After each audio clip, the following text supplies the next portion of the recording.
Hi everyone, this is Aaron for Zollotech, and it's Monday, so that means Mac Tip Monday. It's been some time since I've done a Mac Tip Monday, and thanks to you, I'm bringing it back. I get a lot of people requesting that I bring back Mac Tip Monday, so here is a Mac Tip Monday for you. Now this particular Monday, we have two different tips for you.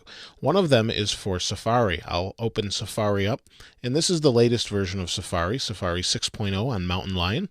And what Safari has done is add a search/address bar and combine those, and there's some other new features as well. But one of the things that's new is if we go to Safari and Preferences, we can go to Privacy. You can see I'm already clicked on it.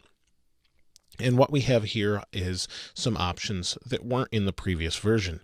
And those options fall down in this part here, and it's limit website access to location services. So we can prompt for each website once each day, or one time only, or deny without prompting.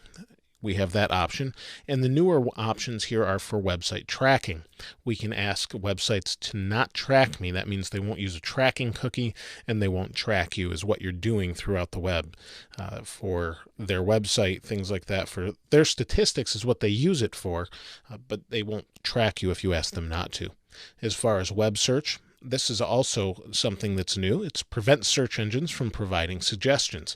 So when you go into Google now, most of the time you can type. So if I'm searching for Zollotech, it will bring up things with the word Zollo in it. If I go ahead and type Zollo, you can see it's giving me suggestions, YouTube logins, things like that. It's asking me or suggesting to me what it might think that I want to use. Well, if I don't want to see that anymore, I can simply click here, and now the suggestions will go away. And the Google search suggestions go away. My bookmarks and history won't. But normally it'll suggest here. You can type Engadget, and I do have bookmarks. But anything other than that, web search engines will not suggest. And if you don't want that, you can check or uncheck it. But it's something new, and hopefully will help you out. My other tip for today is pretty simple. And it's something I didn't know about until I heard it on a podcast. I thought it was a great tip, and hopefully you do too. But one of these things that I just didn't know about that existed in even previous versions of OS X. What we want to do is hold Option on our keyboard, and we can hit volume, and we'll go right to that preference for volume. You can see here is my Scarlett 2i2. This is what I'm speaking through my microphone through. It's kind of a preamp, and it does a great job, and you can see I'm speaking here to you now.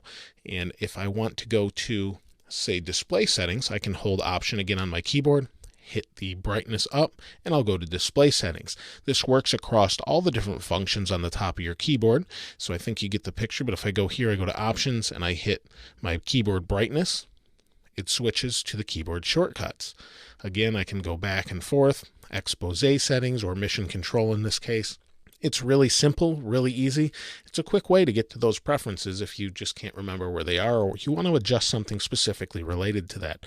I thought it was a great thing I just didn't know about in OS X. So hopefully that helps you out. And with the other Mac Tip Mondays, I also like to suggest a piece of software.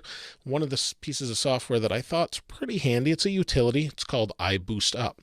It's in the App Store. It's free, and there's a pro paid version. The free version seems to do everything I would want it to do. Let me open it up here for you. Actually, let me type it this way. We'll open it up, and here you can see what build MacBook Pro I'm using. The quad Core i7, which actually shows as 8 cores because of hyperthreading. Here we have 8 gigs of RAM, a 256 gig solid state drive, and it's showing me all these different statistics about my MacBook. If I want to clean up things, I can do that on the left here with Quick Clean. We can clean the System Log Cleaner, Firefox browser, Chrome browser, all these different things that may be installed. It will clean out for you. There's optimizers, there's security, and it's a pretty comprehensive utility, and it's nice since it's free. I haven't used the Pro version. I have to admit I haven't used that because I found this kind of does everything I want it to do anyway. But if there is a reason, maybe I should check it out, or maybe you have a suggestion and you've used it and you bought the Pro version, please comment below with that. I'd love to hear what you have to think. Now, if you're using a different application for a similar reason, please go ahead and comment below on that as well. I'd love to hear what you're using and why you think it's better if you have anything along those lines. Also, if you have any other tips, we can suggest those, or that you could suggest, and I could give to other viewers of this channel on the following Monday. I'll give you credit if you have a great tip. Please go ahead and place that in the comments below. If I pick your name, I'll let you know, and credit you, of course, with that. So as always, thanks for watching. This is Aaron. I'll see you next time.